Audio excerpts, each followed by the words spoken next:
হে everyone, আসসালামু আলাইকুম। This is Noor from Johanur. কি অবস্থা সবার? আমরা তো অনেক ধরনের অনেক আইটেমের কাবাব খেয়ে থাকি, আবার অনেক সবজি আছে যেগুলো আমাদের এমনি এমনি রান্না করে খাওয়া হয় না বা খেতে ভালোও লাগে না। তো বাচ্চাদের জন্য এটা খুব ভালো একটা ট্রিক্স। আমি আজকে নিয়ে এসেছি কাঁচা কলার পাকোড়া বা কাঁচা কলার চপ। তো দেখতেই পাচ্ছেন আমি 2টা কাঁচা কলা এবং 2টা আলু সিদ্ধ করে নিয়েছি, হাফ কাপ মতো পেঁয়াজ কুচি নিয়েছি, একটা ডিম ফেটে নিয়েছি এবং সামান্য কাঁচামরিচ কুচো নিয়েছি। আমার কাছে ধনিয়া পাতাটা অ্যাভেলেবেল ছিল না, নয়তো আমি সেটাও নিয়ে নিতাম।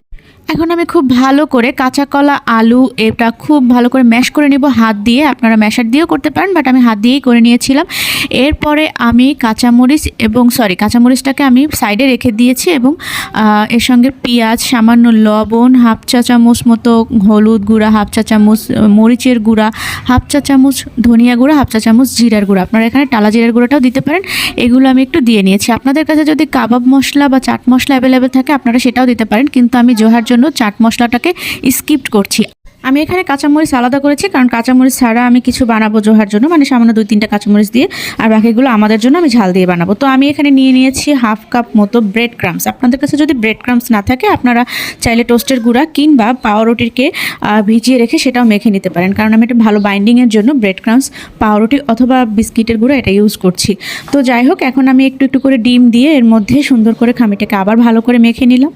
আর এই তো দেখতেই পাচ্ছেন আমি 2টা আলাদা আলাদা ডো করেছি। একটাতে আমি কাঁচামরিচ ভরপুর দিয়েছি, আর একটাতে আমি সামান্য 2-1টা করে কাঁচামরিচ দিয়েছি এবং জোহারটা সেটা আমি আগে বানিয়ে নিচ্ছি। হাতে একটু পানি অথবা তেল দিয়ে আমি খুব সুন্দর করে কাবাব কিংবা চপের শেপ দিয়ে এটাকে একটা ছড়ানো প্লেটে সাজিয়ে রাখছি। এভাবে করে ছড়িয়ে রাখতে হবে অবশ্যই।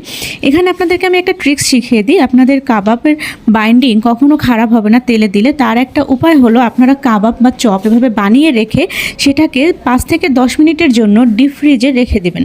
আর হাতে যদি বেশি সময় থাকে তাহলে নর্মাল ফ্রিজে 1-2 ঘন্টার জন্য রাখতে পারেন, কিন্তু এভাবে করে রাখলে এটার উপরে পোর্শনটা বেশ ভালো হার্ড হয়ে যায়, যেটা কাবাবটা যখন ফ্রাই করবেন কিংবা চপটা যখন ফ্রাই করবেন তখন সেটা খুলে যাবে না বা নষ্ট হবে না। দেখতেই পাচ্ছেন আমি এটাকে শ্যালো ফ্রাইয়ের মতো করব, তাই ফ্রাই প্যানে আমি এখানে খুবই সামান্য তেল নিয়ে নিয়েছি, যাতে 2 পাশে জাস্ট লাগে সেরকম।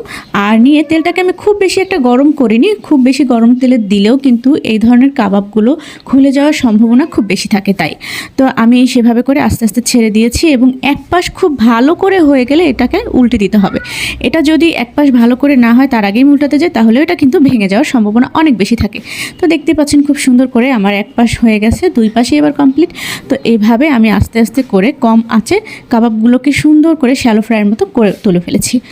এখন এগুলো খাওয়ার পালা। তো আজকের ভিডিওটা এই পর্যন্তই। কেমন লাগলো ভিডিওটি অবশ্যই তা কমেন্ট করে জানাবেন।